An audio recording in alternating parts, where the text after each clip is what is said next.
Hey guys, welcome to Pandey class again. This is Shubham Kumar Pandey. How are you all guys? Hope you will fine.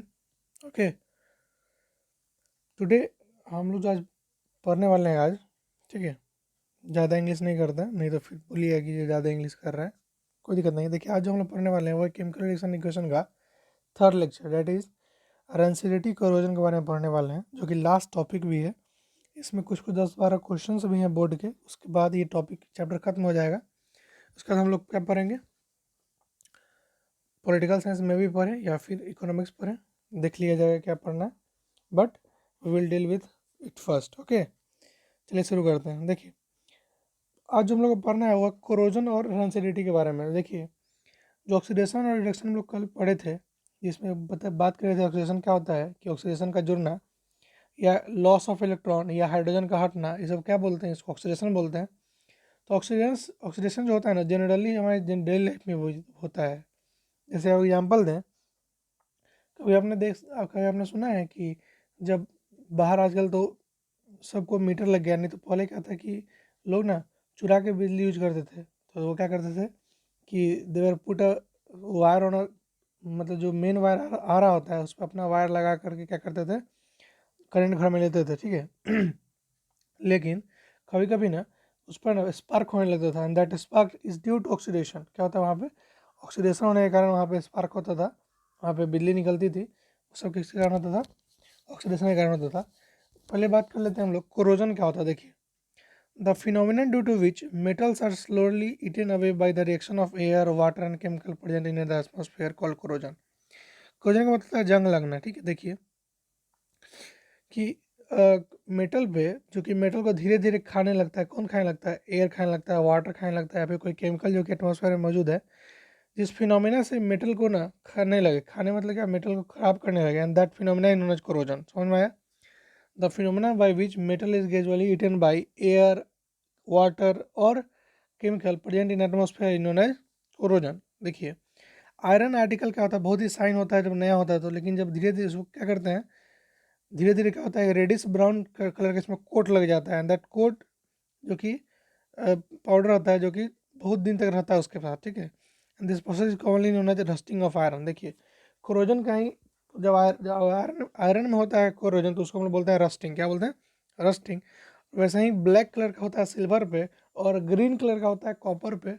आपने observe भी करा होगा, green जब copper का बर्तन, जिसमें मान लीजिए कि जिसको बोलते हैं हम लोग फुलाहा बर्तन बोलते हैं, या फिर उस समय देखते होंगे कि आप, क्या होता है उसमें ब्लू कलर का, ग्रीन कलर का क्या होता है, जंग लग जाता है उसमें अंदर। समझ में है। तो कोरोजन क्या है कि किसी भी मेटल का, ठीक है, जो कि स्लोली ईटन हो रहा है किसी के द्वारा, ऑक्सीडेशन के प्रोसेस से, जो कि एयर वाटर केमिकल से जो हार्म हो रहा है मेटल को, इस प्रोसेस को बोलते हैं हम लोग कोरोजन।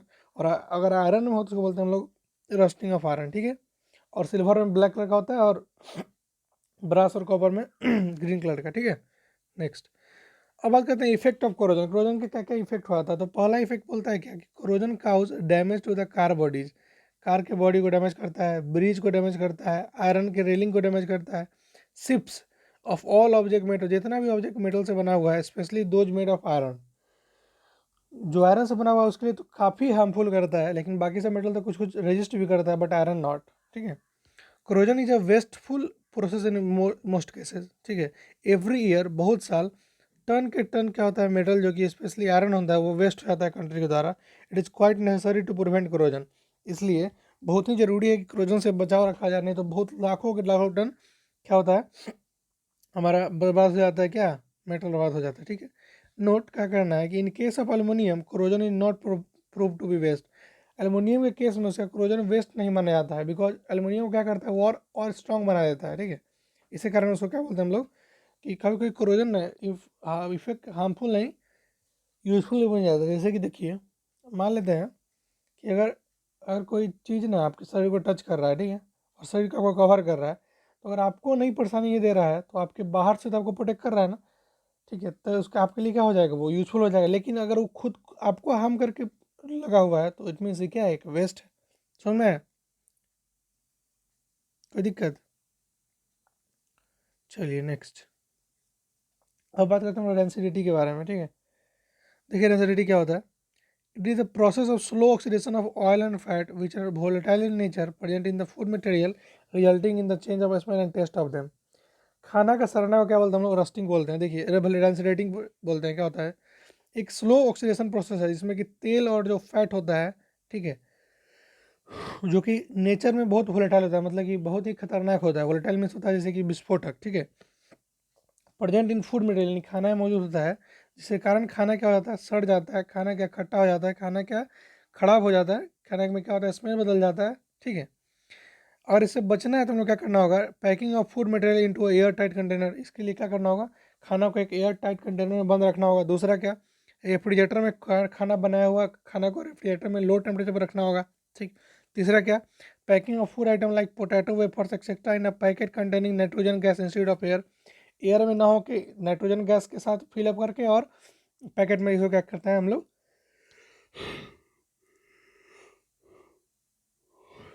सॉरी, उसको क्या करते हैं हम लोग? पैक कर देते हैं नाइट्रोजन गैस के साथ। आप जितना भी वेफर यूज़ करते हैं सबके अंदर नाइट्रोजन गैस से भरा रहता है, और ऐसा नहीं रहे तो क्या हो जाएगा? तुरंत उससे क्या हो जाएगा? करापन खत्म हो जाएगा, ठीक। चौथा, avoiding the food material and cooked food keeping direct sunlight, ठीक है। The food material and cooked food keeping in direct sunlight. आप क्या करिए? डायरेक्टली सूरज की रोशनी के अंदर कोई बनाया हुआ खाना न रखें, ठीक है। चौथा, कि बाई एडिंग एंटीऑक्सीडेंट, या फिर हम क्या कर सकते हैं कि एंटीऑक्सीडेंट आता है BHU, BHA, BHT, ये सब ऐड कर सकते हैं उसमें। BHA क्या होता है?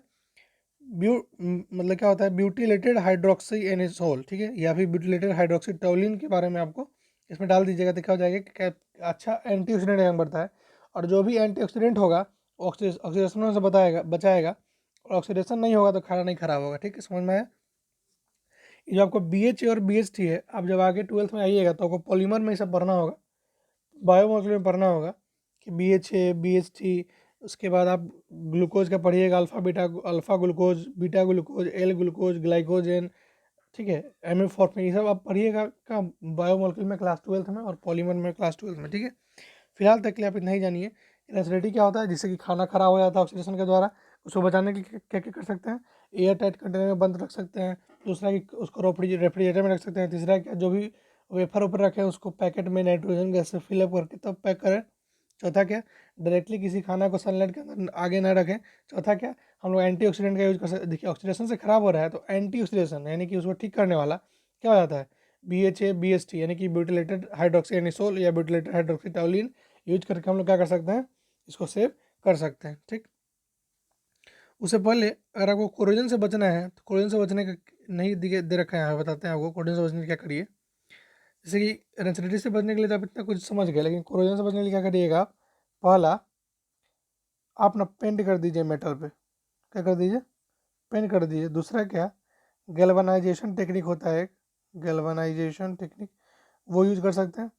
तीसरा क्या होता है? आप यूज कर सकते हैं केरोसिन, ठीक है, इसको यूज कर सकते हैं। ये सब तरीके से क्या कर सकते हैं? आप मेटल को ख़राब होने से बताते हैं। कोई आपके पास लोहा का रॉड है, आप इस पर पेंट कर दीजिए, ठीक है, या फिर केरोसिन लगा दीजिए, तब कुछ दिन तक आपका क्या होगा? मेटल ये बच जाएगा, ठीक। चलिए, क्वेश्चन आता है, देखिए, why do we apply paint on article? किसी भी आयरन के आर्टिकल पे हम लोग पेंट क्यों यूज करते हैं? Because by applying paint on iron article they can be prevented from corrosion. Paint does not allow oxygen and water to come in the contact with surface of iron. और ये iron का surface है तो इस पर air water को नहीं आने देता है। उससे पहले क्या होता है? वो पेंट आगे खड़ा रहता है कि आप मेरे पे पहले टच करो, लेकिन मैं इसको टच नहीं करने दूंगा। दूसरा क्वेश्चन, कि oil and fat containing food items are flushed with nitrogen, why? Nitrogen क्या होता है ना? बहुत ही लेस रिएक्टिव गैस होता है, ठीक है, ऑक्सीजन के मुताबिक। जब जब ऑयल और फैट प्रेजेंट होता है फूड में, वो ऑक्सीडाइड हो जाता है ऑक्सीजन के प्रेजेंस में, बिकम रेंसिड हो जाता है। लेकिन such reaction is prevented in the presence of nitrogen. लेकिन नाइट्रोजन रहेगा तो रिएक्ट नहीं करेगा।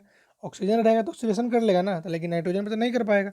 देयरफॉर इसी कारण से जितना भी फूड पैकेट बनता है उसके अंदर नाइट्रोजन गैस को क्या कहता है? फिल किया जाता है, जैसे कि वो गैस बहुत दिन तक रहे और प्रिवेंट करे एसिडिटी होने से बहुत दिनों तक।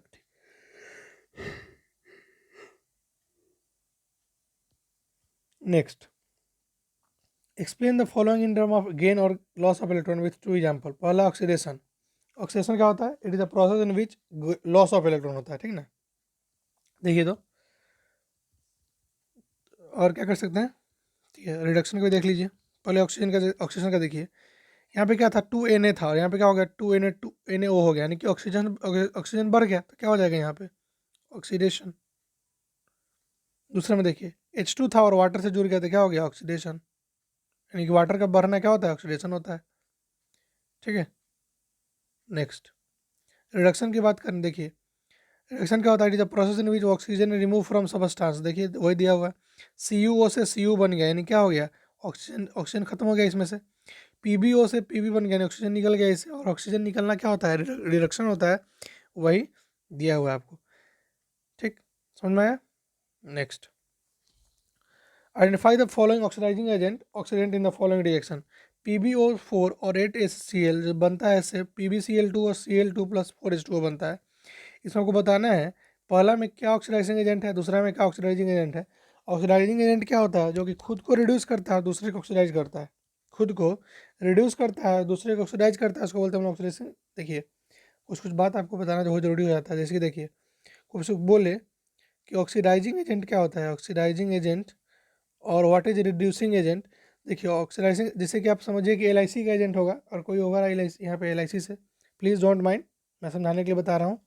अगर ऑक्सीडाइजिंग एजेंट होता है तो क्या करता है दूसरे का, जो कोई अगर मान लीजिए LIC एजेंट होता है तो दूसरे का बीमा करता है, क्या करता है दूसरे का बीमा करता है, दूसरे का बीमा करता है। उसी तरह ऑक्सीडाइजिंग एजेंट क्या करता है दूसरे को ऑक्सीडाइज करता है और खुद को रिड्यूस करता है। उसी तरह रिड्यूसिंग एजेंट खुद को रिड्यूस नहीं करता है, खुद को ऑक्सीडाइज करता है, दूसरे को रिड्यूस करता है। ठीक है, यानी कि अपना जो ऑक्सीडाइज, मान लीजिए कि ऑक्सीडाइजिंग एजेंट है तो खुद को रिड्यूस करेगा दूसरे को ऑक्सीडाइज करेगा, और जो रिड्यूसिंग एजेंट है वो खुद को रिड्यूस करेगा दूसरे को ऑक्सीडाइज करेगा। ठीक, कहने का मतलब है अगर वो अपने आप को रिड्यूस ना भी करे लेकिन दूसरे को ऑक्सीडाइज करेगा ही करेगा। एजेंट का क्या काम होता है, दूसरा बीमा वो अपना खुद खुद ले ना ले लेकिन आपको बीमा दिलवा के रहेगा। ठीक, देखिए अब गौर करिए पहला वाला में देखिए तो कौन ऐसा एलिमेंट है जो कि दूसरे को अपने आप को कुछ नहीं कर रहा दूसरे को ऑक्सीडाइज करवा रहा है। देखिए तो यहाँ पे PbO3 से PbCl2 हो गया, मतलब क्या हो गया ये रिडक्शन हो गया, और क्या हो गया ये H से H2O बन गया यहाँ से। ठीक है, ये क्या होगा ऑक्सीडेशन हो गया, खुद को रिड्यूस किया दूसरे को ऑक्सीडाइज किया, क्या होता है PbO4 मतलब Pb3O4, यहाँ पे क्या होगा ऑक्सीडाइजिंग एजेंट होगा। यहाँ पे देखिए CuSO4 से Cu बन गया, यानी कि ऑक्सीडेशन का खतना क्या होता है रिडक्शन होता है, रिडक्शन हो गया यहाँ पे, और Zn का ऑक्सीडेशन हो गया, यानी खुद का रिडक्शन किया और दूसरे को ऑक्सीडेशन करवाया, मतलब ये क्या कर रहा है CuSO4 क्या कर रहा है एक ऑक्सीडाइजिंग एजेंट का काम कर रहा है। देखिए in this above reaction PbO3 and CuSO4 oxidise HCl and Zn to Cl2 and ZnSO4 respectively, hence they are oxidising agent. क्या करता है दूसरे को ऑक्सीडाइज किया, इसी कारण वो क्या बन गया ऑक्सीडाइजिंग एजेंट बन गया। समझ में आया। अगर मेरी वॉइस से किसी को प्रॉब्लम हो कि आप बहुत फास्ट पढ़ा देते हैं या फिर समझ नहीं आता तो प्लीज़ कमेंट ऑल्सो। अगर आपको आवाज़ मतलब स्पीड से प्रॉब्लम है तो आप क्या करिए यूट्यूब से जाके स्पीड को नॉर्मल से थोड़ा नीचे कर लीजिए, जिस जिस रेंज में आपको अच्छा लगे सुनने में प्लीज़ आप उस रेंज को फॉलो करिए। ठीक, नेक्स्ट क्या कर रहा है कि zinc liberate hydrogen gas when react with dilute hydrochloric acid whereas copper does not. Why, zinc क्या करता है हाइड्रोजन गैस निकालता है कब, जब वो हाइड्रोक्लोरिक एसिड में डालते हैं उसको तब, लेकिन कॉपर ऐसा नहीं करता है। क्यों, बिकॉज जो जिंक है ना, जिंक कॉपर से ज़्यादा रिएक्टिव है। ठीक है, वही लिखा हुआ है कि the position of zinc is the position of zinc in the reactivity series is above hydrogen whereas the copper is below hydrogen. It means that zinc क्या करेगा ऑक्सीडाइज करेगा, मतलब इलेक्ट्रॉन का लॉस करेगा more easily than hydrogen, whereas copper does not do so. So copper does not displace hydrogen from dilute acid. इस सब question को आप नोट डाउन जरूर करिएगा, इस सब क्वेश्चन आने का बहुत चांस रहता है। देखिए कहने का मतलब है जब पीरियोडिक पढ़ाएंगे ना तो समझ में आ जाएगा क्वेश्चन, लेकिन फिलहाल आप इतना समझिए कि जिंक जो होता है, जिंक क्या होता है हाइड्रोजन से ऊपर होता है और कॉपर से नीचे होता है। ठीक, कॉपर हाइड्रोजन के नीचे होता है, तो जिंक अपना इलेक्ट्रॉन का लॉस जल्दी कर देता है लेकिन कॉपर अपना इलेक्ट्रॉन का लॉस जल्दी जल्दी नहीं करता है। ठीक है, नहीं करता है, कर देता है। इसी कारण क्या होता है हाइड्रोजन गैस रिलीज होता है कब, जब जेडिन से लीक करता है, और कॉपर रिलीज नहीं होता है कब, जब हाइड्रोजन से HCl से रिलीज करता है। तो समझ में आया। Next, aluminium is reactive metal but it still use for packing food article. Aluminium एक रिएक्टिव मटेरियल है फिर भी एक यूज किया जाता है किसके लिए, फूड पार्टिकल को प्रिवेंट करने के लिए। ऐसा क्यों, because aluminium is quite reactive, I know element aluminium is quite reactive when it is kept in air or oxygen for some time. The upper surface get converted into oxide called aluminum oxide, which they get deposited as a thin coating of surface of the metal This ammonium oxide is passive, which means that is not reactive. Therefore, this metal used for the packing of food article which do not get spoiled in the food. समझ में आया? देखिए, जो aluminium होता है, जब जब oxygen से रिएक्ट करता है तो बना लेता है एक लेयर बना लेता है, जिस लेयर को बोलते हैं हम लोग Al2O3 यानी एल्युमिनियम ऑक्साइड बोलते हैं। ये लेयर क्या करता है, एक पैसिव की तरह काम करता है, मतलब अब दूसरे से रिएक्ट नहीं करता है ये, ठीक है। एक लेयर बन गया तो अभी दूसरे से रिएक्ट नहीं करेगा, जिसमें अंदर खाना रख सकते हैं हम लोग, बिकॉज अभी रिएक्ट करेगा ही नहीं किसी से, क्या एक बार जब रिएक्ट कर गया तो अपना एक लेयर बना दिया बाहर, ठीक है, अंदर बना दिया लेयर, उसके अंदर खाना आराम से रखेंगे, बिकॉज ये अब किसी से अभी ये लेयर किसी से रिएक्ट नहीं करेगा। इसी के लिए बोलते हैं कि एल्युमिनियम के केस में क्या होता है, ये कोरोजन अच्छा साबित होता है, ठीक है, समझ में आया? ठीक है, आगे चले। ठीक, देखिए कह रहा है क्लासीफाई करे कि कौन सा रिएक्शन हो रहा है, बताइएगा। AgNO3 प्लस NaCl से AgCl बन गया और NaNO3 बन गया, मतलब समझ में आ रहा है कि Ag ने NO3 घटाकर Cl लगाया, यानी क्या होगा, डबल डिस्प्लेसमेंट हो गया, यानी Na लगा लिया Cl को, मतलब Na गया इधर और Ag गया इधर, डबल डिस्प्लेसमेंट हो गया। दूसरा क्वेश्चन देखिए, CaO plus H2O equal to CaOH का होल ट्वाइस। आपको तो पहला एग्जाम्पल में बताए थे, कॉम्बिनेशन रिएक्शन का पहला एग्जाम्पल यही बताए थे। दूसरा क्वेश्चन 2KClO3 से 2KCl प्लस 3H2 मतलब टूट गया, क्या होगा, डिकम्पोजिशन। पहला क्या होता है, डबल डिस्प्लेसमेंट, ठीक है। तीसरा दिया हुआ है कि when which of the following reaction is are precipitation reaction, why is so called. देखिए दोनों में प्रिसिपिटेशन रिएक्शन कौन सा है आपको देख के बताना है। तो पहला है ना प्रिसिपिटेशन रिएक्शन है, बिकॉज देखिए reaction is a precipitation reactions to as a white precipitate of silver AgC, मतलब कि AgCl जो क्लोराइड है इसका वाइट प्रिसिपिटेट क्या होता है, नीचे जाके जम जाता है, इसलिए ये क्या होता है, इसको क्या बोलते हैं हम लोग, प्रिसिपिटेशन रिएक्शंस भी बोलते हैं, ठीक है, समझ में आया? Next, say the type of chemical reaction with which chemical reaction take place in the following. Magnesium wire is burned in air. Magnesium wire क्या कर रहा है, एयर में जल रहा है, इसमें क्या हो रहा है आपको क्या लग रहा है, क्या हो जाएगा 2mg, मतलब क्या करेंगे इसको लिखने के लिए क्या करेंगे, मैग्नीशियम का होता है mg, क्या लिखेंगे 2mg प्लस O2 रिएक्ट करके फॉर्म बनाता है 2MgO बनाता है, ये क्या है, कॉम्बिनेशन रिएक्शन है, समझ में आया? दूसरा question, electric current is pass through water. Water को जब हम लोग इलेक्ट्रिक करंट देंगे तो ये टूट जाता है हाइड्रोजन में और ऑक्सीजन में, तो ये क्या हो गया ये क्या हो जाता है अरे क्या था, डिकम्पोजिशन रिएक्शन हो जाता है, क्या होता है, डिकम्पोजिशन रिएक्शन हो जाता है। तीसरा, जब ammonia and hydrogen chloride gases are mixed, ठीक है, अमोनिया का होता है NH3 और जब उसमें हाइड्रोजन गैस मिलता है, मतलब हाइड्रोक्लोरिक गैस मिलता है, ठीक है, तो क्या बन जाता है, ये आपको बन जाता है NH4Cl, ठीक है, तो क्या हो गया, कंबाइन हो गया, दैट मीन्स क्या है, कॉम्बिनेशन रिएक्शन का एग्जांपल है, ठीक। Next, it's time for homework time guys, okay, this is the homework for you, 10 और 20 क्वेश्चंस यू हैव। आप इसको क्या करिए, नोट डाउन करिए और आप देखिए कि आपके क्वेश्चन बन रहे हैं कि नहीं, आपसे कोशिश करिए कि रिएक्शंस को समझने का, ठीक है, नहीं हो तो रट लीजिए, बिकॉज ये चैप्टर जब आपका पीछा नहीं छोड़ेगी, अगर अभी आपको डर लग गया चैप्टर से तो आपको हमेशा डर लगते रहेगा।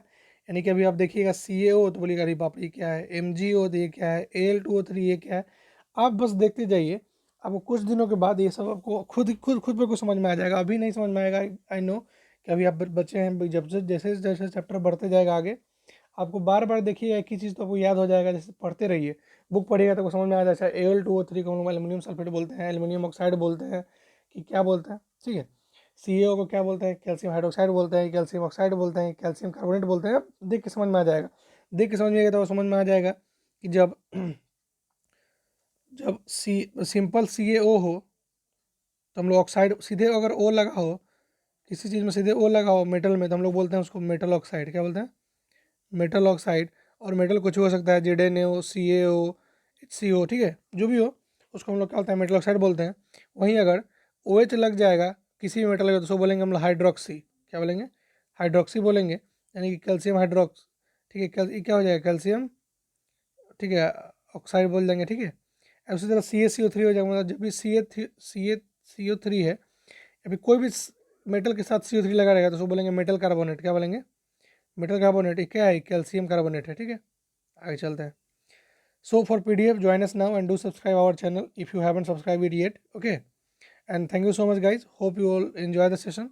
और आज ये चैप्टर खत्म हो गया, कुछ इसके आगे हम लोग देखेंगे, या तो लाइव प्रोसेस कंटिन्यू होगा या फिर we will deal with power sharing, okay, bye bye, take care and share among your colleagues also.